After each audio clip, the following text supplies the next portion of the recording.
Who is the most underrated team in the NFL? I raised this question on my social media this week because with the season getting closer, there are very good teams in the NFL that are just not getting the respect that they deserve. One of those teams is better than the rest, in my opinion. And that team that is better than the rest made great offseason additions, just did absolute work in the draft, knew what they needed to get done, and did it. And that team is the Indianapolis Colts. Now, the biggest additions of the offseason were Phil Rivers and DeForest Buckner, who was the defensive end from the San Francisco 49ers that they acquired via a first-round draft pick. Not only that, but they brought in Xavier Rhodes, former corner of the Minnesota Vikings. Yeah, he may be a little, what some would say, washed up, but he's better than what they had. Xavier Rhodes was a former shutdown corner in the league. If he is a three-fourths of what he used to be, that's better than anything they had on the roster. Rock Ya-Sin, who they drafted last year, may come around. That would be a great duo they have there. They drafted Jonathan Taylor, one of the best running backs to ever play in college football. Insane move what they did there. And then before they even drafted Taylor, they knew that T.Y. Hilton needs a wide receiver to help them out. So they brought in Michael Pittman Jr., wide receiver from USC. He can help them be a red zone threat after their loss of Eric Ebron. That's like the only guy that they lost in free agency, which is crazy.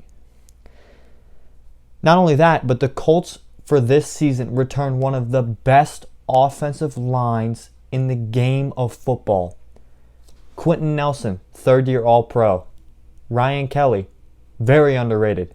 Anthony Costanza, right tackle, severely underrated. They talked him out of retirement to come back and play another year. Frank Reich and Chris Ballard, Frank Reich's the head coach, Chris Ballard's the GM, have done a very good job of drafting over the last couple years and building the roster up from the inside and through the draft, and that they don't really spend a lot of money in free agency. This year was a little different because Andrew Luck, but I didn't want to. I'll talk about that part later, but they have really brought in players only when it's a massive need, like Phil Rivers. He was a massive need at quarterback position. And, Now, to fully understand how the team is built this year going in, I need to go back to the day that Andrew Luck's retirement was announced. So, in the Colts of 2019 were built to make an absolute run. And prior to the 2019 season, the Colts finished the 2018 season, I believe, 10-6. They ended it on a magnificent run where they didn't lose a game at the end of the season. They beat Houston in the playoffs, and they just had a great year. Andrew Luck was comeback player of the year. He was finally good. 2019 was going to be a huge year for the Indianapolis Colts, the best year they've had in a long time. And this was the first year Andrew Luck was entering the season pretty much unscathed, fully healthy. And then, boom, he dropped the retirement bomb on everybody. And it shocked the NFL world. The NFL world was blown away at the fact that such a young player would retire with, so much money that he left on the table, so many years of future winning that he left on the table. And that caused some things to change. The Colts knew that they had a guy, or they believed they had a guy in Jacoby Brissett that was behind Andrew Luck. So immediately upon Andrew Luck retiring, they paid Jacoby Brissett about $20 million. And that was, in my opinion, a smart move, even though they're going to pay him about $20 million this year because, number one, if you lock him in for those 2 or 3 years and he ends up being better than you thought, you look like a genius because now you're underpaying a quarterback and your team can be built even better. And then, it was a great move by them. And I respect the move so much.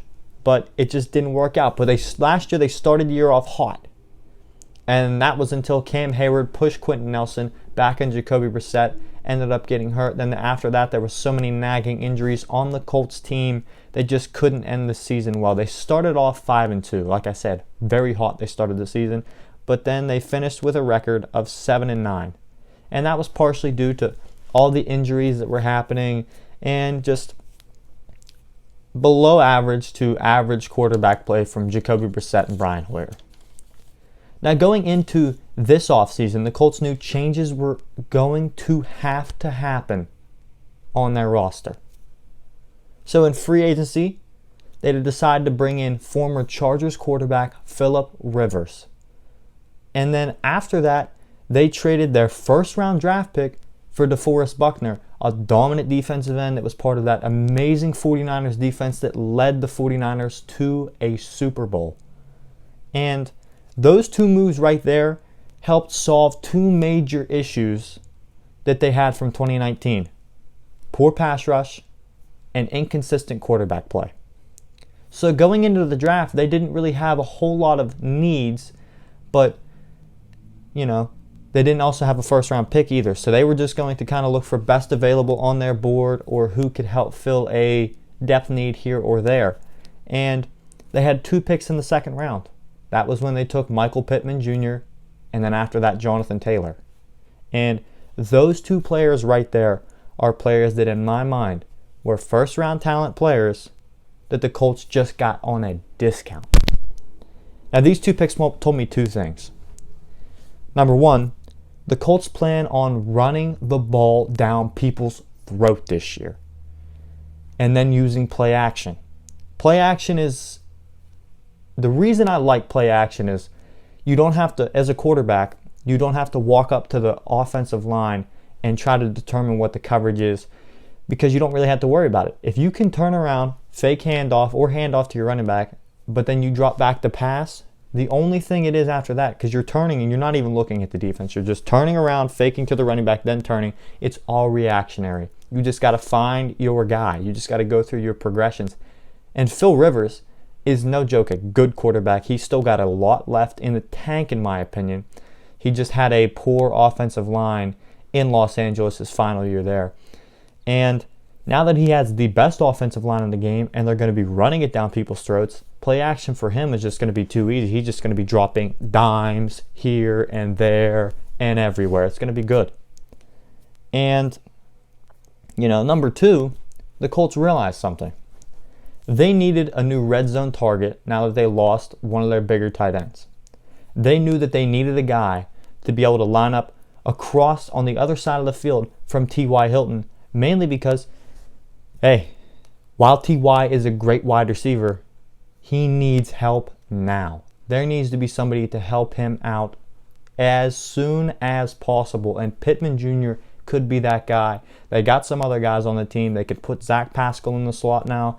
There could be some real good plays by the Colts on offense this year because of the way that they drafted.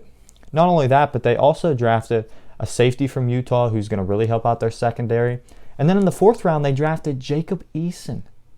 A move that I kind of didn't expect it, but Jacob Eason, in my opinion, was a first or second, not first round, but a second round quarterback talent that they just got in the 4th. So again, this draft class this year was an amazing draft class by the Colts that I just absolutely love. Now with the Colts' powerful offensive line and 2 running backs that they have in Marlon Mack and Jonathan Taylor, they're going to be able to run the ball very good. They're going to pound it down people's throats, like I said. It seems like they plan on controlling the line of scrimmage from the jump of the game and keeping the control of the game to be through their offense, through their run game, and through the offensive line. They're gonna possess the ball for a lot. There's not going to be like huge scores in their game. That's not going to be like 42 to 35 at the final games. No, that's not the brand of football they're trying to play this year. And I love it. I like that kind of football. Pound the rock, just hard-nosed football. That's the kind of football I love watching. And I don't overly love the Colts defense. But with the addition of DeForest Buckner in the pass rush, now they have Dee Ford as well. Those are 2 good defensive ends that are going to be able to rush the passer. They got Darius Leonard as the anchor middle linebacker, who I absolutely love. Darius Leonard is severely underrated. He's a 3rd-year All-Pro. He will help carry that defense to do what it needs to do. Jim Irsay, Chris Ballard, and Frank Wright have not had an easy time at attempting to rebuild what the former, regime left for them to do. But they have done an overwhelmingly good job of doing so since arriving. And when they see a need, they fill that need with whatever they need. They do what they think is the right move, regardless of what the media or anyone else thinks. I would have never thought that they would have drafted a running back in this draft in the second round, let alone one like Jonathan Taylor. But they knew that they needed another running back that can help out Marlon Mack run the ball, so they made the best move that they possibly could make. And that's just what they've done year in and year out since Chris Ballard and Frank Wright have arrived in Indianapolis. Looking at the Colts' schedule, though, I personally believe that the Colts will go 11-5, and they will win the AFC South this year. They are the most underrated team in football. Nobody talks about them enough, and I love the Colts this year. Anyways, if you enjoyed the video, just would like to remind you to subscribe to the channel. It would mean a lot if you like the content like this. I'm going to have some more coming out. Next week, I'm going to have my most overrated team in football video come out. So yeah, I hope you like that. And hit the subscribe button, hit the like button. Thanks again for watching. I'm Jared Barnes. Peace out.